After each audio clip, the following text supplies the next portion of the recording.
ভারতীয়দের বেসরকারি হজের কোটা ৮০% কমিয়েছে সৌদি আরব।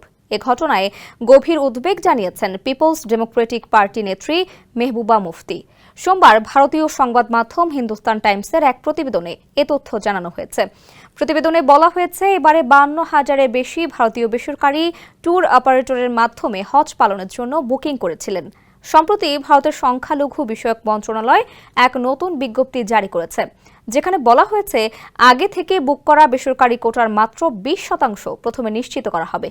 এর মানে হলো কম্বাইন্ড হজ গ্রুপ অর্গানাইজার্সদের অধীনে নিবন্ধিত ৮০% মানুষ সম্ভবত ২০২৫ সালের হজ পালন করতে পারবেন না। সৌদি আরবের হজ ও ওমরাহ মন্ত্রণালয় নুসুক পোর্টালে অ্যাক্সেস বন্ধ করে দেওয়ার পরই এই সিদ্ধান্ত হয়েছে। নুসুক হলো একটি বাধ্যতামূলক অনলাইন প্ল্যাটফর্ম যা হজযাত্রীদের জন্য চুক্তি ও পরিষেবা চূড়ান্ত করতে ব্যবহৃত হয়। সৌদি কর্তৃপক্ষ মিনা জোন ১ ও ২ বাতিল করেছে, যার ফলে পরিস্থিতি আরও খারাপ হয়েছে। প্রতিবেদনে আরও বলা হয়েছে, এই ঘটনায় চরম উদ্বেগ প্রকাশ করেছেন মেহবুবা মুফতি।